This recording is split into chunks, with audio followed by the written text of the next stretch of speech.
Hola, mi nombre es Bernardo Bertoni, trabajo en el departamento de genética y con nosotros van a estar llevando el módulo de genética. En el día de hoy lo que vamos a ver es conceptos históricos básicos de genética y en particular la molécula. Quizás un reconto histórico es importante para entender cuál es la importancia que ha tenido la herencia, la genética en la cultura humana. O sea, hoy por hoy, digo, la palabra ADN está muy presente dentro de nuestra cultura, pero la herencia, la genética y particularmente la manipulación del genoma de organismos es algo que se viene haciendo desde hace ya miles de años, al menos 1000 años. Y eso es cuando la agricultura y la domesticación de animales, o sea, cuando el hombre comienza a intentar domesticar plantas y animales, lo que está haciendo es manipular el genoma de esos organismos. Y acá la imagen que les muestro es eh, el maíz salvaje, el trigo salvaje, y esto es una banana.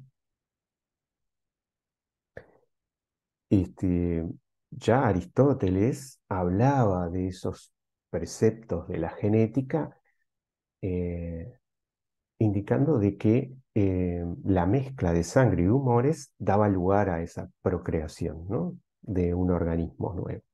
Y lo que se entendía era que existía una herencia mezcladora, o sea, se mezclaban los caracteres de los padres en cada generación, ¿no?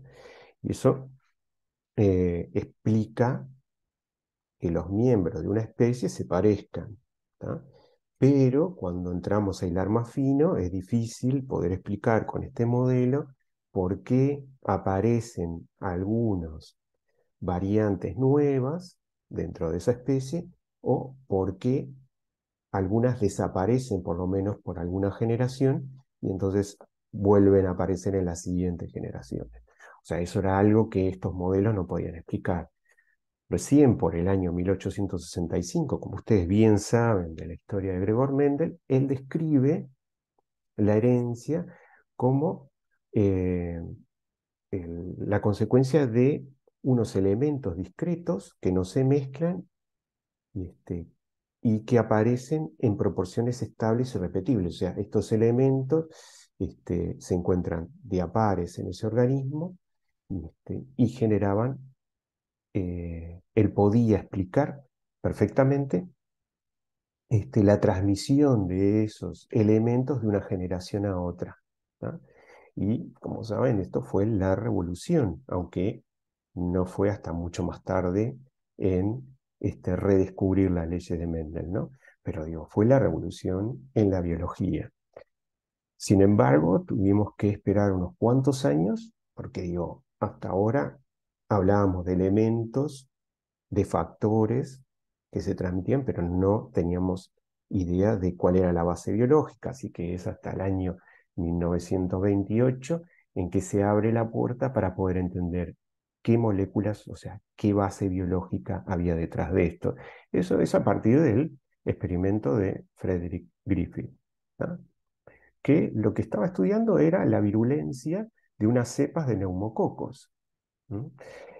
Así que lo que encontraba era que aquellos cepas que se denominaban rugosas, si se inyectaban a un ratón, este sobrevivía. Ahora, si le inyectaban la cepa de neumococos, ese que es lisas, ¿tá?, por tener una cubierta de polisacáridos, ¿no?, este tipo de cepas sí era muy virulenta y terminaba matando a ese ratón infectado, ¿tá? Ahora bien, si se inyectaban esta cepa S luego de haberla inactivado por calor, ¿tá?, o sea, matar a esa cepa por calor, el ratón sobrevivía, o sea, habíamos matado esa cepa, el ratón sobrevivía. Lo que sí llamó la atención era que si yo tenía la cepa R viable, vivos, con organismos vivos, más lo juntaba con un extracto, o sea, con esta cepa S que había inactivado por calor, y eso lo inyectaba en el ratón, los ratones morían y las cepa que yo recuperaba no era la R, sino que era la S, ¿tá? En ese ratón. Eso llamó mucho la atención porque no se sabía qué elemento, se le llamó elemento transformante, estaba involucrado en ese proceso. Así que esperamos unos cuantos años más hasta que en el experimento de Avery, MacLeod y McCarthy, ¿tá? Se explica cuál es ese elemento transformante que existía en esas bacterias y que transformaban a las no virulentas en virulentas.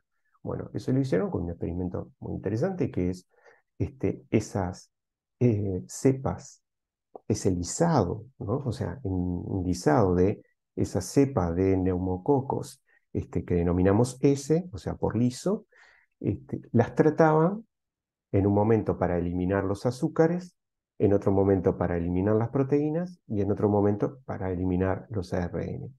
En ninguno de estos tratamientos veíamos que este fenómeno que describíamos antes dejara de pasar.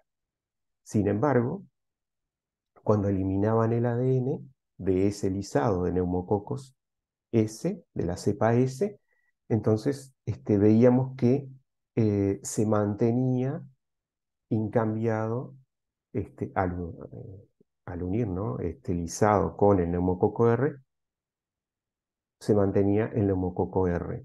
O sea, el elemento transformante de neumococo R a neumococo S parecía ser entonces el ADN.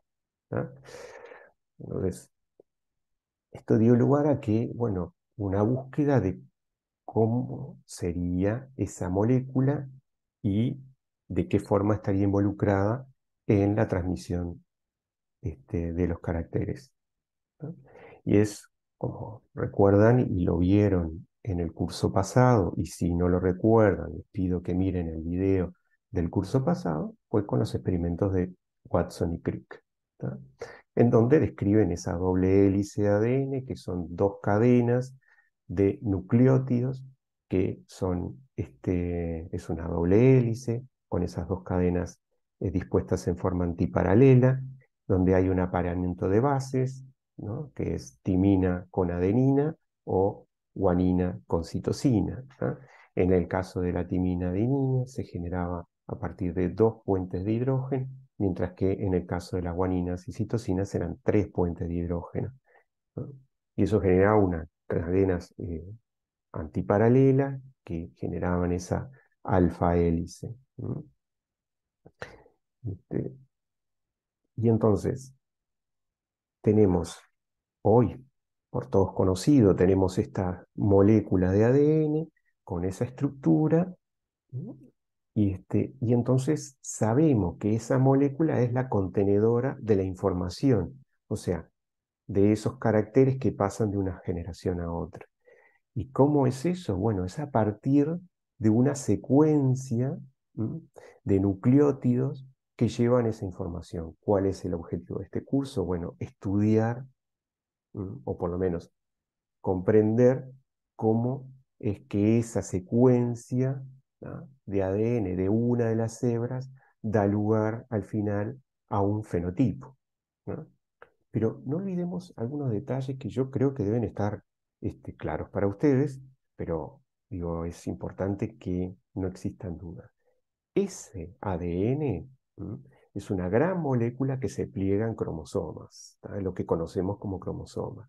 Entonces, en la imagen acá lo que te muestra es que esta secuencia, ¿tá?, es parte de una hebra que forma este cromosoma, y recuerden que lo que están viendo acá son el producto de la duplicación de una cromátida durante el proceso, ¿tá?, de mitosis.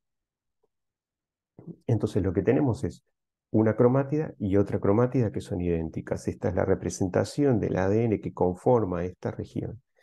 Y la secuencia que tenemos aquí en esta región, ¿tá?, que se ubica aquí, a lo que denominamos el locus, ¿tá?, esa secuencia siempre se va a encontrar en ese lugar. O sea, Una de las cosas importantes a recordar siempre es que el ADN en el cromosoma no se distribuye al azar, sino que va a estar ocupando un lugar en particular. O sea, en esa secuencia de ADN, ¿tá? Ocupa un lugar particular. Y es esa secuencia de bases nucleotídicas la que va a contener la información para dar lugar a esa proteína en un principio y luego a ese fenotipo por último que nosotros observamos, ¿no? ¿Cómo se logra eso? Bueno, esto es el objetivo de este curso, ¿tá? Al llegar desde esa molécula de ADN hasta ese fenotipo que estamos observando, ¿no? Y para que esto sea posible, estas moléculas de ADN tienen características muy particulares, ¿no? Y, y una de ellas es esa capacidad de desnaturalizarse, ¿no? Esas doble hebra, ¿no? Se puede desnaturalizar. Y esto es un proceso que es natural y necesario, porque como vamos a ver, es importante que las dos hebras se separen para que pueda haber replicación, para que pueda haber una transcripción, ¿no? Eso es un fenómeno natural, pero nosotros lo podemos provocar de diferentes formas. Una de ellas es calentando ese ADN. ¿Mm? Entonces lo que nos muestra acá es que eh, se puede separar ese ADN y tiene algunas características, ¿no? Como por ejemplo, ¿m? Que a cuanto mayor sea el contenido de pares GC, mayor es la temperatura que necesitamos para que se separe totalmente las hebras de ADN, ¿no? Eso es un fenómeno que nos da una idea acerca de la complejidad, o sea, o de la cantidad de guaninicitosina presente en ese genoma, ¿no? Pero para medirlo, digo, lo que podemos hacer es ir calentando ese ADN, ¿no? Y ver en la distribución de esa curva en dónde se separa la mitad, ¿no? Del ADN, ¿no? Se disocia la mitad del ADN, ¿no? Y eso es lo que denominamos la TM, o sea, la temperatura media, ¿tá? Y es, como les comenté antes, un reflejo de la composición de ese ADN. Cuanto mayor sea el contenido de GC, mayor es la temperatura que necesitamos para llegar a esa TM, ¿tá? Y ese contenido de GC nos permite, por ejemplo, identificar las características de algunos organismos. O sea, acá lo que me está mostrando es esas curvas de disociación de diferentes bacterias. Y ven que son las curvas diferentes dependiendo de la temperatura, ¿tá? Y la TM es en cada uno diferente. Y vemos que eso depende de la cantidad de GC presente en cada una de estas cepas. Y ven que en 38% de GC en Escherichia coli vemos que es de un 52%, y vemos que las temperaturas de TM son diferentes, ¿no? Esto es un rasgo este, bien característico de las hebras y no depende del tamaño, ¿m? De esa hebra que estamos analizando, sino que depende del porcentaje de GC que está presente, ¿m? Pero así como al calentarlo se disocia el ADN, otra de las características es que al enfriar ese ADN se reasocia y se vuelve a formar la doble hebra. O sea, es una reacción en la cual hay un encuentro con esa hebra complementaria y una vez que logra aparearse correctamente alguna de las bases, funciona como si fuera un cierre. O sea, enseguida este, se comienza a reasociar, ¿no? Y esto depende en parte de la concentración de esas simples hebras en el medio y del tiempo, ¿no? Y también, otra vez, nos da una idea de la complejidad, porque imagínense de que si es un ADN que tiene una secuencia que se repite una y otra vez, digo, es muy fácil que logren y que todo ese ADN presente en ese medio que estoy midiendo sean solamente secuencias repetidas, seguramente se va a formar la doble hebra rápidamente. ¿Tá? Pero si esas secuencias son muy diferentes y hay muchas variedades, especies de ADN presentes ahí, esa reasociación va a ser más complicada, o sea, va a tomarle mucho más tiempo, ¿tá? Porque lo que vamos a ver es que hay una búsqueda de secuencias específicas. ¿Mm? Y es lo que ven en este gráfico. ¿No?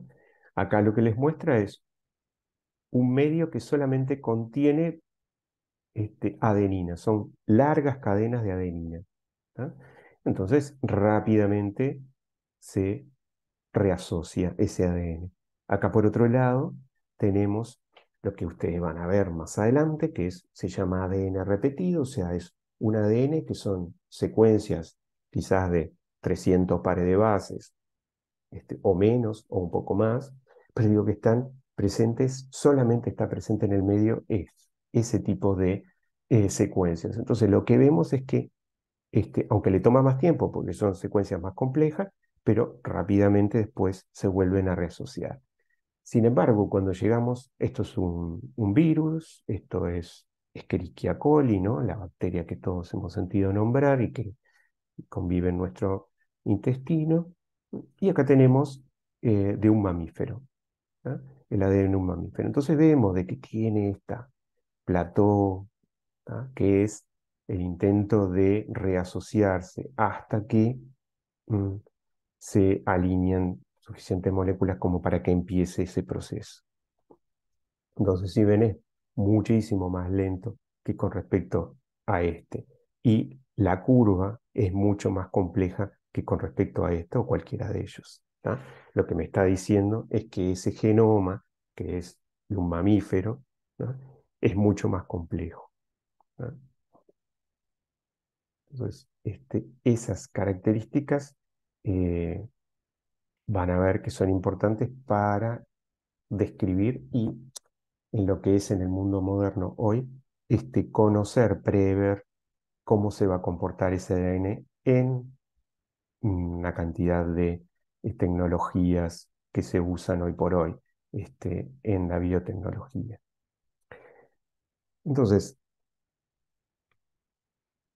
por otro lado, sabemos que de las características de esta molécula de ADN, vemos algunas cosas que suceden y que es importante mencionarles. O sea, vamos a ver de que la secuencia de ADN tiene eh, un correlato con unas estructuras secundarias que se pueden formar.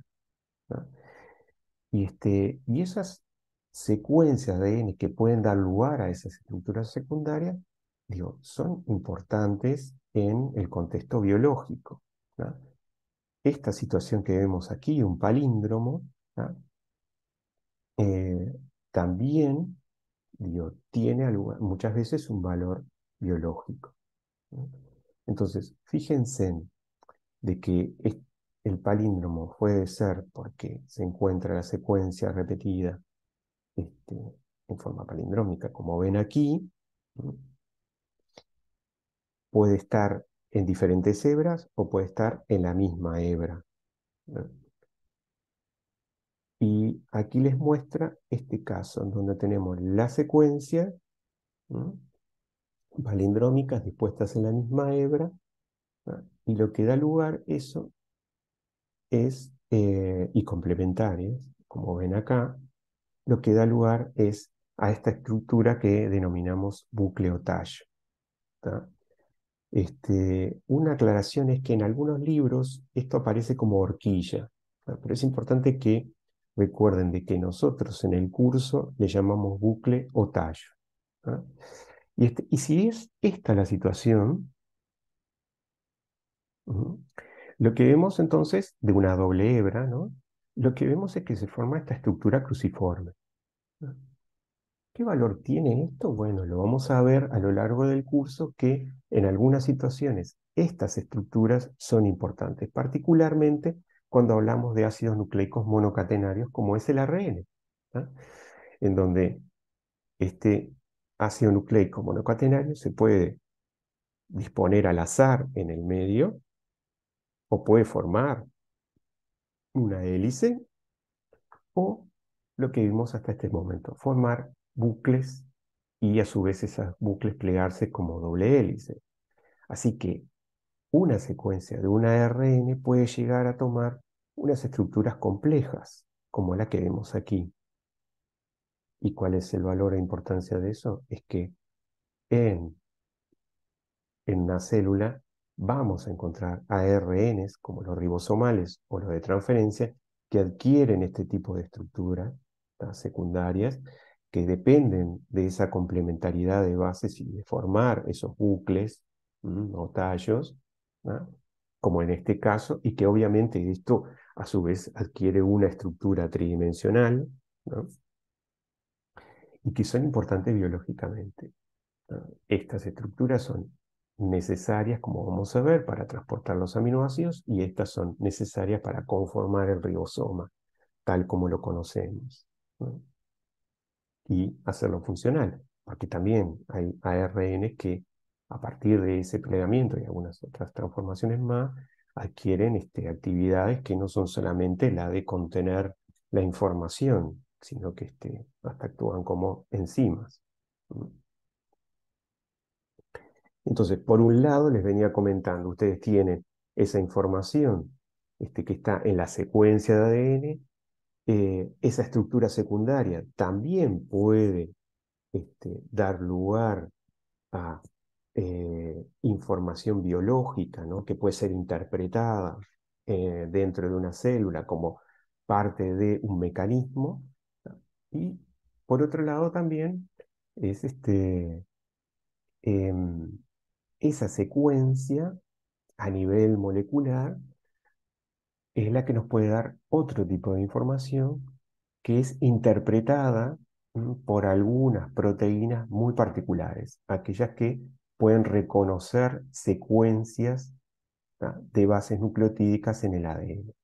¿Y de qué depende eso? Bueno, primero, como vieron ustedes en la estructura del ADN, existe en esa doble hélice lo que denominamos un surco mayor y un surco menor.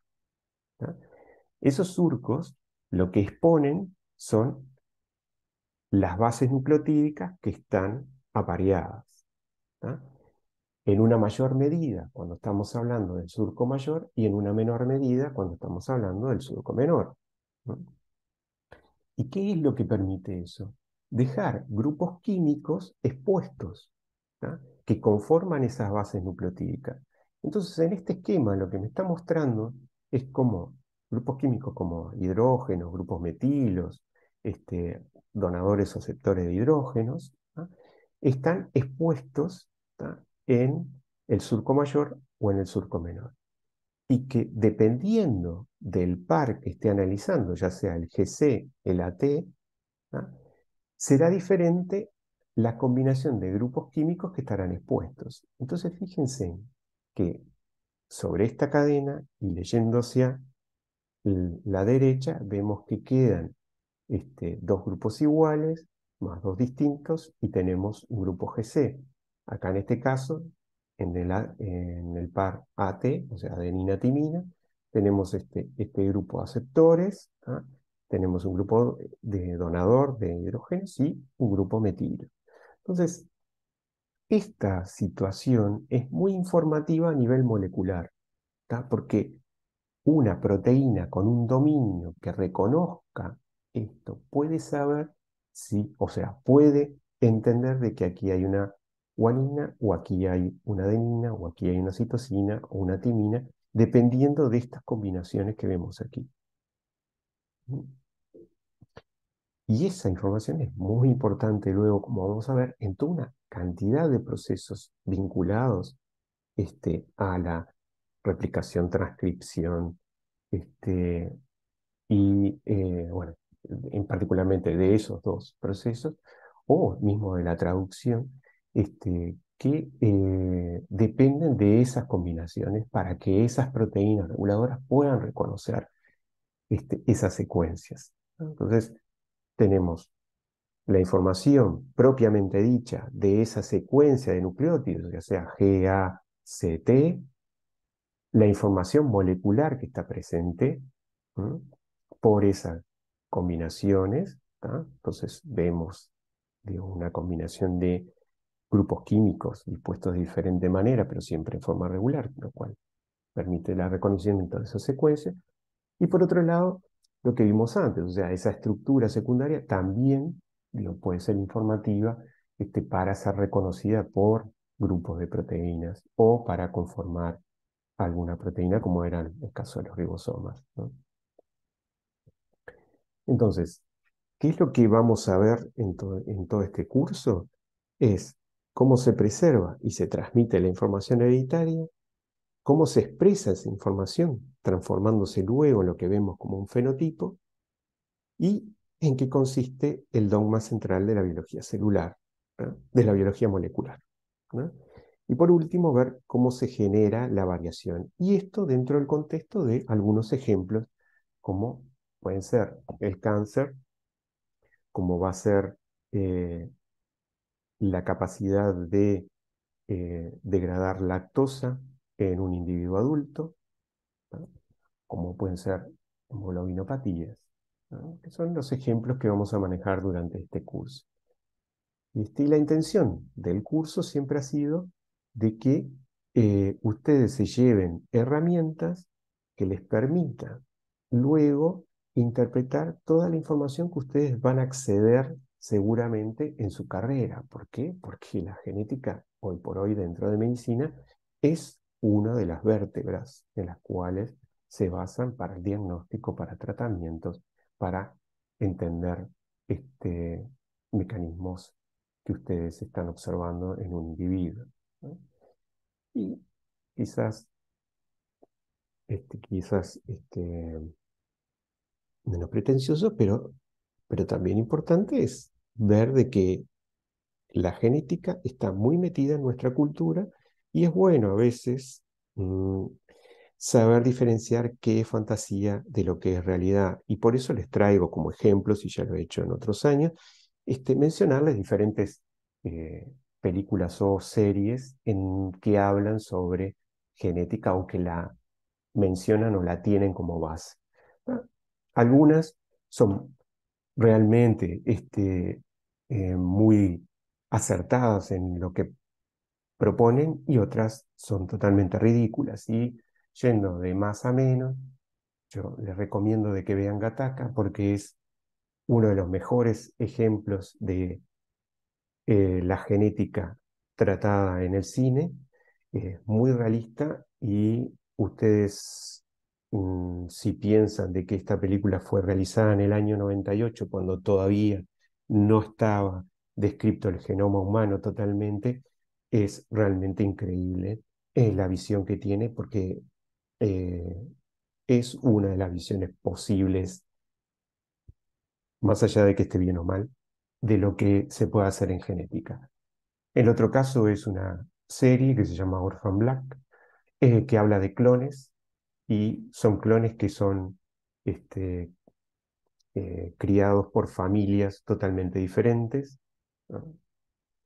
El caso de One es la elección de pareja basado en tu genoma, ¿tá? Elegir una pareja según la compatibilidad, entre comillas, que existirían entre personas por su genoma. La otra es eh, Blade Runner, muy buena película como película, pero propone el uso de la biotecnología y de la ingeniería molecular, eh, quizás demasiado despegada de lo que hoy vemos que va a ser posible. Parque Jurásico parte de una cosa que es real, pero imposible de aplicar en el contexto de los dinosaurios, y esta película última, Rampage. Realmente es totalmente ridículo el, el uso que se supone se hace de la biotecnología, ¿no? Totalmente imposible de que suceda. Y bien, más allá de todo esto, esperemos que logremos el objetivo de que ustedes se lleven herramientas como para poder comprender, por ejemplo, lo que observen en un diagnóstico molecular. Bueno, gracias.